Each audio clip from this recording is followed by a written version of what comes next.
Bienvenue sur Light & Shoot. Aujourd'hui, on va parler détails de corps en photo.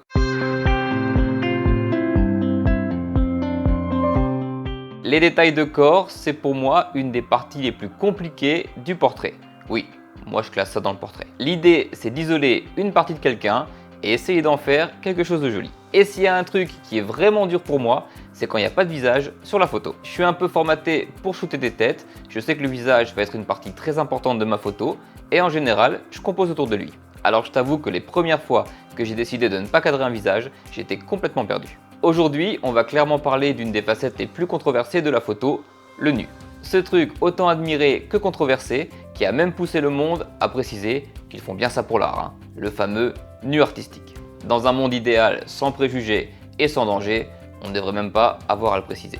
D'ailleurs, c'est à se demander si c'est vraiment efficace, puisqu'il suffirait de dire qu'on fait du nu artistique pour prétendre en faire. Le nu, c'est pas nouveau, et ça existait bien avant la photo, mais c'est un milieu qui engendre beaucoup d'incompréhension, de peur et de fantasmes. On va partir sur un petit moment psychologie de comptoir, et après on parle technique, promis. De manière générale, une fois qu'on poste une œuvre sur internet, elle ne nous appartient plus. Non Bernard, je ne parle pas de propriété intellectuelle, repose donc ces textes de loi. Ce que je veux dire, c'est qu'on ne pourra jamais empêcher les gens d'avoir un avis sur notre création. Mais souvent, quand il s'agit de nu, l'avis s'accompagne de jugement. Et là est tout le problème. Parce que pour beaucoup de monde, le corps nu relève de l'intime. Cette chose sacrée que l'on doit garder pour soi et la personne qui partage notre vie. Quand j'entends des gens parler d'une photo classique qu'ils n'aiment pas, ils disent souvent « ouais, bof, c'est moche, il n'y a pas de technique, ça transmet rien, j'aime pas », tout simplement. Par contre, quand le modèle est nu sur la photo, j'entends beaucoup plus souvent « moi je pourrais pas ». Ah bah dis donc, je voudrais pas être son mec à celle-là. Ah bah le photographe, il s'amuse bien, je vois vraiment pas l'idée de se montrer comme ça. C'est vulgaire. Et les parents, qu'est-ce qu'ils en pensent? Alors attention, je suis pas en train de te dire qu'on doit tous se mettre à poil et se photographier les uns les autres. Loin de là. Je dis juste que pour moi, tant que photographes et modèles sont consentants, conscients et qu'ils aiment ce qu'ils ont fait, eh ben qu'ils le fassent. Il y a des photos que moi, personnellement, je trouve vulgaires. Il y a des photos que je ne fais pas. Il y a certains modèles qui parfois me contactent et dont le travail ne me touche absolument pas, donc avec qui je refuse une collaboration. Mais ce n'est pas pour autant que je ressens le besoin d'exprimer haut et fort que je n'aime pas ce type de photos. Je voulais quand même faire un petit moment prévention si jamais des gens veulent commencer à s'intéresser à ce type de photographie, juste comme ça, par pure bienveillance. On commence avec les modèles. Si tu veux faire de la photo tout nu, ce n'est pas un problème. Ce n'est pas grave, il y a plein de gens qui le font et qui le vivent très bien. Il faut juste être conscient que ça va peut-être générer de l'incompréhension dans ton entourage. Et ça va évidemment t'apporter des messages bien lourds en DM sur Insta. Ça, on le sait tous. Ne fais globalement rien que tu ne sens pas. Si tu as un doute, ne le fais pas. Et si tu te sens forcé, ne le fais vraiment pas. Parce que dans cette vidéo, je vais dédramatiser un peu le nu. Mais par contre, il faut vraiment garder en tête que dans le milieu de la photo, et malheureusement beaucoup d'autres, des drames arrivent. Et ça, il faut en être conscient. Du côté photographe, j'espère que j'ai pas besoin de faire un paragraphe pour dire qu'il faudrait pas que tu fasses des photos pour des raisons obscures ou malsaines. Ça va de soi, s'il te plaît. Souvent, côté photographe, le jugement est un peu plus léger. Moi, j'ai très souvent droit à des « Eh bah dis donc, tu t'amuses bien avec ton appareil photo, hein t'as pas besoin d'un assistant, lol ». Un peu de beaufrie franchouillarde, pas vraiment méchante dans le fond. On pourrait d'ailleurs parler très longuement de la différence de traitement entre la personne qui pose nue sur une photo et celle qui prend la photo. Mais là, c'est pas le sujet.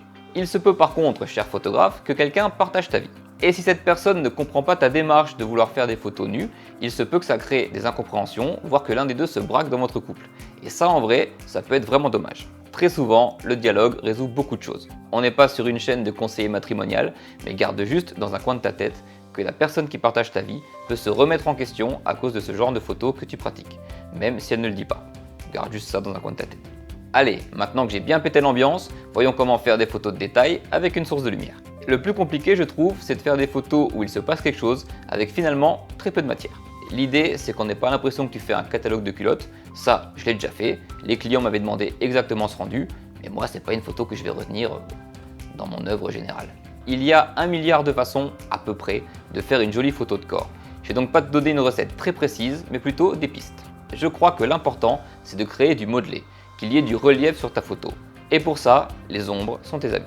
On va voir un setup ultra simple, efficace et reconnu pour la photo de nu ou lingerie. Un style que je pratique très peu, mais qui est très répandu, le low-key. Si tu veux voir plus de détails là-dessus, va voir cette vidéo. Le low-key va nous permettre de souligner les courbes d'un corps très facilement en les mettant en lumière.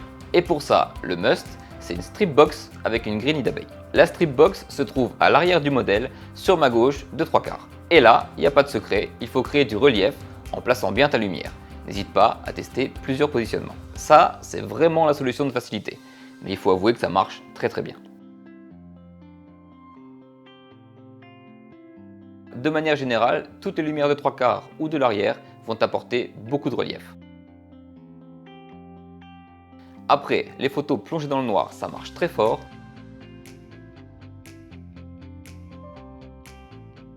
Mais moi, ça me lasse très vite. Pour les photos où on voit beaucoup de peau, il y a un fond que j'aime énormément.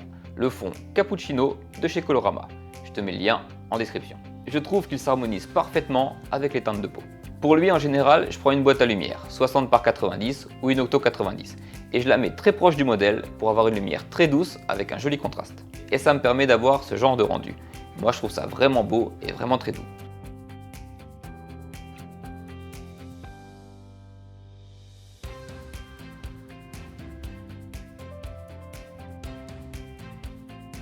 Comme tu peux le voir, j'ai tendance à traiter ce genre d'image de manière assez chaude avec beaucoup de grains. Moi j'adore, t'as le droit de pas aimer, comme d'habitude. Avec ce même setup, tu peux décaler la lumière vers l'arrière et ensuite, au besoin, rajouter un réflecteur du côté opposé devant le modèle pour adoucir un peu les ombres. Tu vas avoir quelque chose de moins doux mais avec plus de caractère.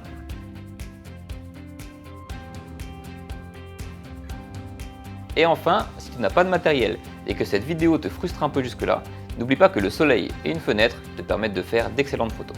Ici, Claire est simplement très proche de la fenêtre par temps ensoleillé. Et ici, Charlène se tient très près d'une fenêtre dont les volets sont entrouverts avec un grand soleil qui tape dessus. La lumière naturelle, ça fait quand même un sacré job. Dans cette vidéo, j'ai essayé de te montrer des setups simples si tu veux commencer à faire des photos de détails, de corps, voire de nu. Ceux qui me connaissent savent à quel point j'aime les lumières cheloues et barrées. Je fais évidemment des photos de lingerie et de nu dans ce style. Regarde.